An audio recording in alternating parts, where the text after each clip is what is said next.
Langit malam gelap gulita. Di gudang ruang belakang villa keluarga Hutomo, terdengar suara yang menyayat hati. Wajah Rachel pucat dan bibirnya kering. Perutnya yang besar terasa sakit dan darah merah keluar dari tubuh bagian bawahnya. Dia baru hamil 8 bulan, mengapa dia merasa dia seperti ingin melahirkan? Apa anaknya akan lahir prematur? Apabila lahir prematur di usia 8 bulan, betapa bahayanya itu. Memikirkan hal ini, dia tidak berani menunda satu detik pun. Dia langsung merangkak ke pintu dan memukul pintu dengan keras. Pak Anto, aku mau melahirkan. Kumohon padamu, antarkan aku ke rumah sakit. Kumohon padamu. Di luar pintu, duduk seorang pria paruh baya berusia 40 atau 50-an yang sedang merokok.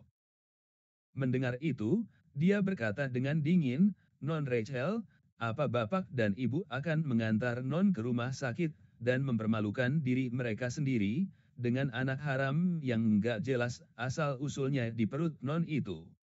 Diamlah dan jangan ribut." Air mata Rachel mengalir deras. 8 bulan yang lalu, foto tidak senonohnya yang diambil oleh wartawan menjadi bahan tertawaan satu kota. Segera setelah itu, dia mendapati dirinya hamil. Ayahnya takut dia mempermalukan keluarga dan memaksanya untuk melakukan aborsi. Namun, tepat sebelum aborsi, dia tiba-tiba turun dari ranjang rumah sakit dan melarikan diri. Dia lebih baik mati daripada menggugurkan kandungannya. Jadi, ayahnya memerintahkan orang untuk mengurungnya di rumah kecil ini dan membiarkannya mengurus dirinya sendiri. Dia telah dikurung selama 8 bulan penuh. Dia tidak pernah melangkah keluar dari tempat ini. Pak Anto, kumohon, Pak, tolong anakku, kalau enggak, dia akan. Pak Anto, kumohon bantu aku. Rasa sakit terus menyerang perut Rachel, dan suara memohonnya pun semakin lama semakin lemah. Namun, orang yang menjaga pintu bersikap seolah tidak mendengarnya, masih merokok dengan santai. Darah mengucur dari tubuh bagian bawah Rachel. Bajunya basah kuyup. Seluruh tubuhnya basah kuyup oleh darah. Dia mencengkeram kenop pintu dengan putus asa dan menggedor pintu seperti orang gila. Dia tidak bisa membiarkan anaknya mati di dalam rahimnya. Tidak boleh. Apa Non sudah gila? Apa yang Non lakukan? Pak Anto merasa terganggu di depan pintu. Dia membuka pintu dengan marah dan mengabaikan darah yang memenuhi lantai, kemudian menjambak rambut Rachel dan hendak mendorong tubuh wanita itu kembali ke dalam. Pada saat ini, seseorang berkata, "Apa yang terjadi?" Mendengar suara yang dingin itu, Pak Anto segera menghentikan gerakannya, menoleh dan berkata dengan hormat, "Non Hania." Rachel mengangkat kepalanya dan melihat sosok yang memasuki gudang itu. Hania. Adiknya. Mereka tumbuh besar bersama dan sangat dekat. Rachel merasa seperti melihat secercah harapan terakhir. "Han, tolong aku. Tolong anakku." Hania tersenyum dan berkata dengan suara rendah, "Pak Anto, dia ini putri pertama keluarga Hutomo.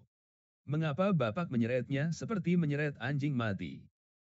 Pak Anto tampak takut, lalu berkata dengan lebih hormat, "Non Hania, bukannya aku yang keterlaluan, tapi Non Rachel nggak tahu diri, ingin melarikan diri dan pergi ke rumah sakit. Kalau sampai orang luar tahu kalau Non Rachel mengandung anak haram, pasti akan memengaruhi reputasi keluarga Hutomo. Aku melakukan ini demi keluarga Hutomo." "Bagus. Aku akan bilang pada Papa untuk menaikkan gaji Bapak," dukung Hania.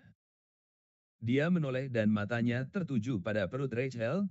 "Kak, anak di perutmu panjang umur sekali. Waktu itu Papa suruh kakak menggugurkannya, tapi kakak mati-matian gak mau. Papa sudah bilang, keluarga Hutomo nggak akan mengurus anak ini lagi. Kalau dia sampai terlahir ke dunia, anggap saja dia memang berumur panjang. Tapi kalau dia mati, setidaknya akan menyelamatkan reputasi keluarga Hutomo." "Enggak, Anakku nggak akan mati. Rachel merasakan tatapan tidak ramah dari Shania. Dia buru-buru melangkah mundur sambil memegangi perutnya. Seluruh tubuhnya berlumuran darah, pakaiannya penuh dengan darah, dan bahkan wajah dan rambutnya berlumuran darah dan keringat. Bibirnya kering dan pecah-pecah. Matanya sudah kering karena menangis, dan tampangnya seperti orang yang baru keluar dari tong sampah. Melihat wanita yang dulunya adalah wanita tercantik nomor satu di kota Suanda tampak begitu menyedihkan, Shania tiba-tiba tertawa terbahak-bahak. Kak, tahu nggak, kenapa kakak bisa bermalam dengan pria itu 8 bulan lalu? Dia membungkuk dan mencibir, aku yang mengatur hal itu. Apa katamu? Rachel tiba-tiba membeku.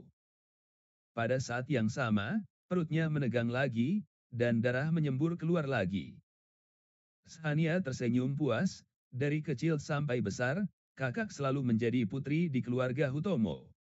Kamu memegang setengah dari saham Hutomo Group. Hadiah ulang tahunmu yang ke-18 adalah menjadi pewaris bisnis keluarga Hutomo. Kakak tahu nggak, betapa irinya aku sama kakak. Kamu begitu sempurna, tanpa kekurangan dan selalu berada di atas. Jadi, aku menjadikanmu wanita jalang yang bisa dicicipi semua pria. Kamu. Ekspresi di wajah Rachel tampak tidak percaya. Dia sudah pernah memikirkan banyak kemungkinan, tetapi dia tidak pernah berpikir bahwa kejadian yang menghancurkan hidupnya itu ternyata direncanakan oleh adik tersayangnya sendiri. Selama 8 bulan kakak dikurung di sini, aku sudah menjadi pewaris baru untuk bisnis keluarga Hutomo. Rachel, mulai dari sekarang, kamu hanya bisa menjadi wanita yang reputasinya paling buruk di Suanda. Wanita yang sudah menjadi bekas pria nggak jelas. Masa depanmu sudah hancur. Hahaha. Karena informasi yang mengejutkan itu, perut Rachel mulai kram lagi. Bagian bawahnya itu tiba-tiba mulai robek. Dia hampir pingsan kesakitan. Ahaha. Dia tidak bisa menahan tangisnya dan jatuh terbaring di lantai. Dia mengangkat kepalanya dan kedua kakinya refleks membuka. Darah mengalir keluar dari tubuh bagian bawahnya. Seolah ada sesuatu yang meremuk-remuk tubuh bagian bawahnya. Dia merasa tubuhnya seperti terkoyak menjadi dua. Setelah apa yang dia rasakan seperti berabat-abat, namun sebenarnya tidak selama itu, tangisan bayi tiba-tiba terdengar di gudang kecil itu.